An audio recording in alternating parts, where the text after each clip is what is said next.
Hey everybody, my name is Jordan Galloway. Thanks so much for checking out this video. If you like what I do in this video, be sure to hit the like button and hit subscribe if you want more videos like this. Okay, so what I'm going to do today is I'm just going to kind of do a little bit of a guitar practice. I'm just kind of warming up my fingers a little bit, and I thought, you know what, let's just film me doing it, and then if you guys want to kind of do the same thing, you can go for it. So I'm going to start off just by warming up all of my fingers using 3 different intervals. The first one's a half step, and that's just 2 frets side by side. The next one's a whole step, and that's kind of 2 halves, so that's 2 frets apart, and then a minor third where I'm going to skip over 2 full frets like that, okay? So there's 3 different ways I can play half steps. I can use my pointer and my middle finger, but I can also use my middle, my ring, and my pinky. And then if I'm doing whole steps, I can use my pointer and my ring finger, or I can use my middle finger and my pinky.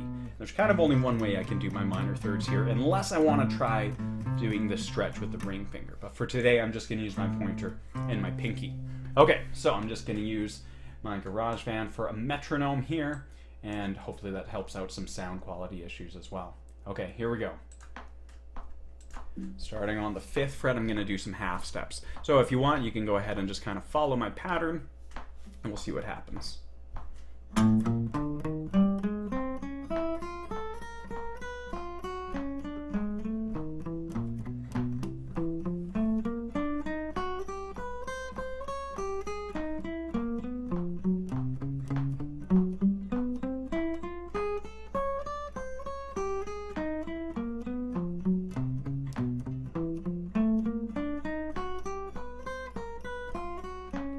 Switch fingers. Now it's fingers 2 and 3.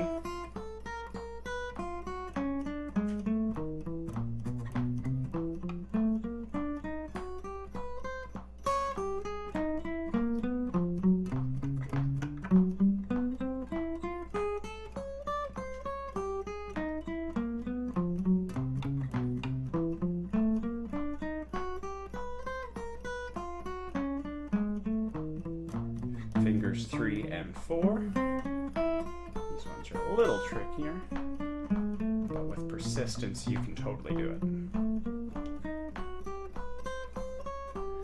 It's a great idea to use a metronome, because then you know if you miss a beat.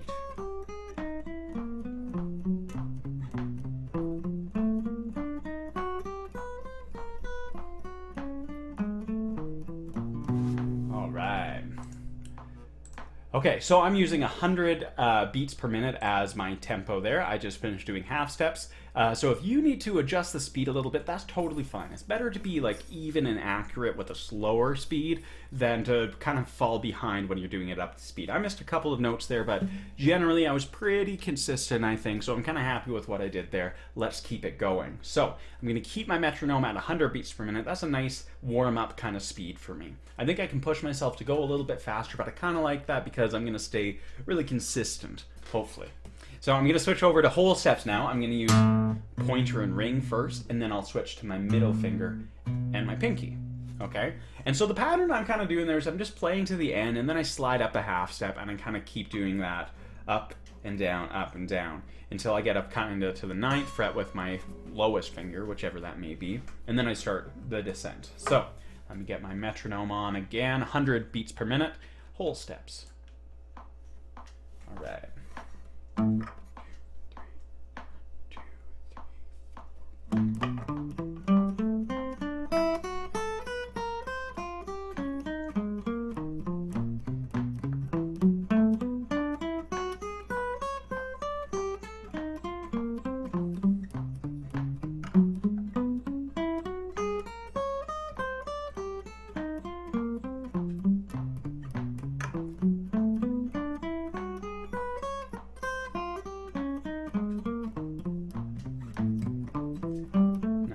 4. Fingers 2 and 4. Still doing my best to get nice, clear sounding notes. The metronome kind of keeps me on track with my rhythm.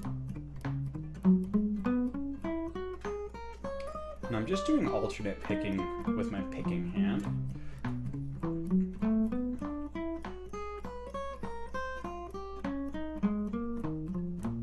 Alright, So there's my whole steps. Again, I'm using 100 beats per minute, but for you, if you're not ready for that speed, that's totally fine. If you're ahead of that speed, that's totally fine too.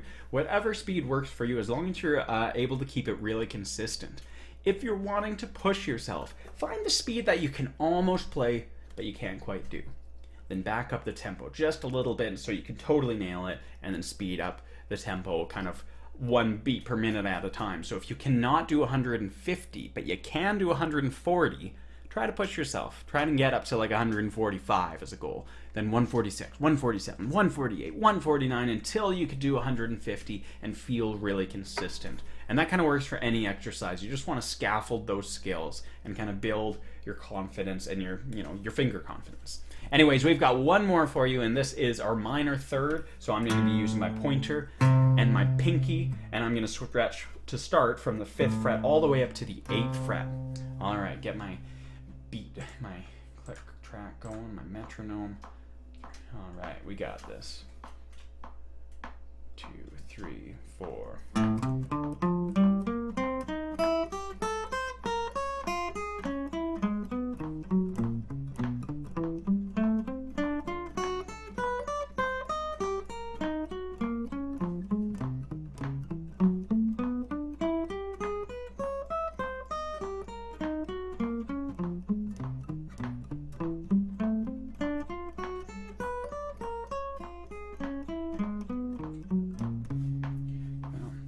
That's it. So, it doesn't take very long to warm up all of your fingers. There's a lot of other ways that you can do it as well, but I kind of like that just to get everything kind of going. I've got one more exercise for you. That's another kind of 4-finger exercise where we can get everything working out, and that's using something called like a chromatic scale.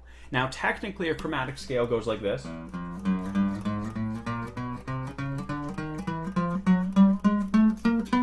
So it's just kind of one note after another. We're not going to do exactly that, but what we are going to do is we're going to take one note after another 4 times on this string. Then we switch strings.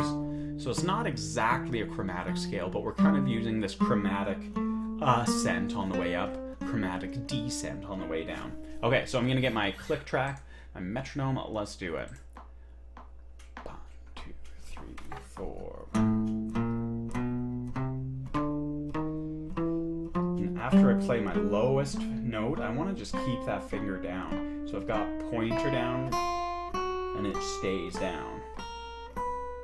On the way down, I'm just going to release one finger at a time.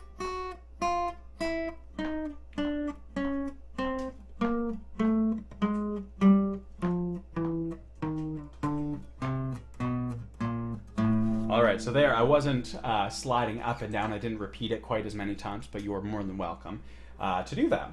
Another way that we can kind of alter this exercise is on the way down, instead of kind of descending like that, we can kind of keep it going up.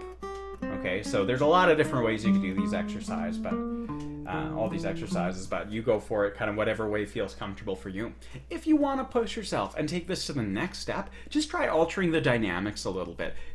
You could go a long way just by playing these quiet or by playing them loud. If you really want to push yourself, try doing a little bit of crescendo and decrescendo. So a crescendo is when you're really quiet and then you get louder and louder and louder, and a decrescendo is the opposite, where you start off loud and you get quiet and quiet and quiet.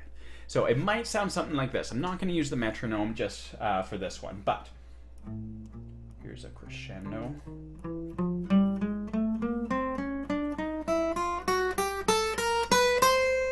Now, probably should use a click track there, because you may have noticed I kind of sped up a little bit, you know, and I think that's a tendency we have. If we're going to play loud, we tend to want to play fast, and if we are going to play quiet, we tend to want to play slow. But as musicians, we need to be able to stay constant with our beat while we are, you know, expressing ourselves using our dynamics. So keep it with a click track. Piano and forte are the technical terms for quiet and loud, but really, as long as you kind of know what you're doing. Crescendo and decrescendo, that's going from quiet to loud, and then loud to quiet is our decrescendo. So I hope you learned something today. My name is Jordan Galloway. Again, like my video if you liked it, because it just makes me feel good, and subscribe if you want to see more videos like this. Thanks so much for checking this out. Have a fantastic day.